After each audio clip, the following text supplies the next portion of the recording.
A very warm welcome to yet another amazing session of the weather report. Now, the video that I'm about to show you is a weather report from the future. This has been projected basing on climate science, and we will be seeing the weather that we're expecting in 2050. Let's take a look, and I will be right back. Thank you very much for joining us. I'm Marlene Kenyana, bringing you the latest updates from the Weather Center. It is Tuesday, the 20th of September, 2050. Now, for the last couple of weeks, we've seen a continuation of wet weather activities over most places within our country, and this has resulted into flooding, especially for Teso region, where we've seen roads being cut off. You can see a car there almost being swept away by these floods, and most of the homes have also been flooded, and indeed this has resulted into people being displaced. We can see a picture of people who have been displaced from their homes. Now, with all that happening, we have also a tragic landslide which is happening in Bududa district. We've had almost 4 villages being covered. Now, this is one of the villages where this occurred.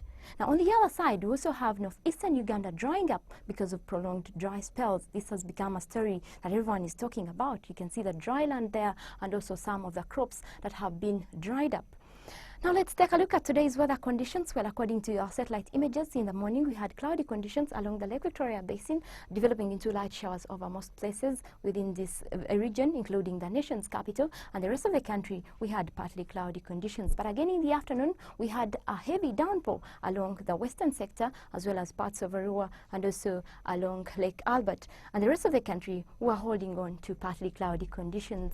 Now, the image taken over Africa shows that we still have a high pressure center over the Atlantic Ocean, and what this means is that moist winds will be blowing from this area towards our country, together with the Congo air mass also moving in, and that is responsible for the rains we're seeing over western Uganda. Now, we also have moist winds that are coming from the Indian Ocean towards our country, and that has resulted into rainfall over the eastern sector. Now, let's find out what tomorrow has in store for us. Well, we start off with light showers that will be along Kabale Highlands, and we're expecting cloudy conditions across the western region, and for the northern sector we'll have intervals of sunny and cloudy conditions. Pretty sunny for the Karamoja region. We'll see cloudy conditions there across the eastern sector, and for the Lake Victoria Basin we could see a couple of showers. It will be another morning for you to have your umbrella handy. Now, later as the day goes on in the afternoon, we're expecting rainfall over most places within the country, and we're forecasting a maximum of 23 for Kabale Highlands, 28 for western Uganda, and across the northern stretch we will have sunny intervals. We have sizzling hot conditions across the Karamoja region at a maximum of 38. We'll have rain still for eastern Uganda, and for the Lake Victoria Basin we'll still be dealing with most of those wet weather conditions at a maximum of 29 degrees Celsius. Well, with that we come to the end of today's weather report. Thank you very much for being with me. Have a blessed day tomorrow. Well, we've just seen what is likely to happen in 2050, that is if we do not take action against climate change, because some of these weather extremes are already happening now. For example, we can see the flooding there which happened in western Uganda. This disastrous kind of flooding happened in Kasese district. This swept away most homes, leading to loss of lives and of course property. Most bridges were swept away, and this has just happened. You can see there it was during a heavy downpour. Red Cross trying to do some rescue, and some of the homes that were swept away by these floods.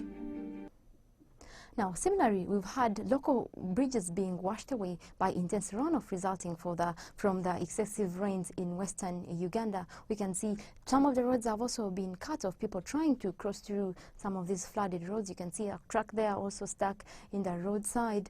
Now, the similar situation is happening in Teso region, where plantations are even being destroyed. We have one of the residents trying to explain her condition. This cassava I weeded very, very well,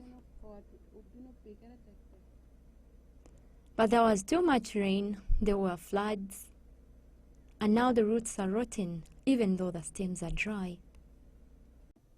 And according to the Intergovernmental Panel on Climate Change, Uganda is a humanitarian risk hotspot for flooding due to the projected increase in rainfall events in the period 2020 to 2050. Well, because of this continuation in rainfall, we've also seen cases of landslides, especially in mountainous areas. We've seen that on the mountains of Kasese and also on the slopes of Mount Elgon. For example, Bududa district, we had a tragic one in 2010, burying 3 villages. This is one of the villages where this occurred. And when this continues to happen, we shall see vulnerable people even becoming more vulnerable. You can see people there who have lost their homes and now being displaced because of this kind of flooding.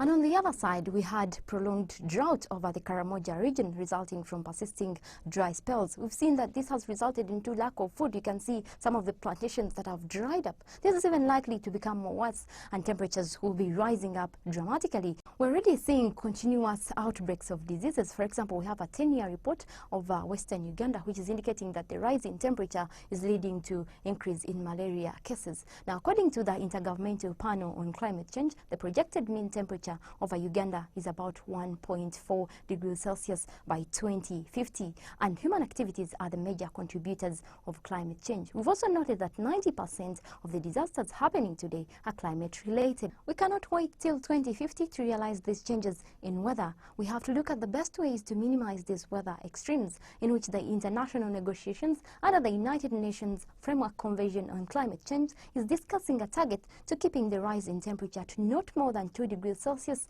by 2100. But how do we contribute to this kind of target? We have to significantly reduce emission of greenhouse gases, we have to carry out reforestation, and we need to do this now, because what we do today marks the decisions to our future. Well, with that, we nicely end this session. My name is Marlene Kenyena.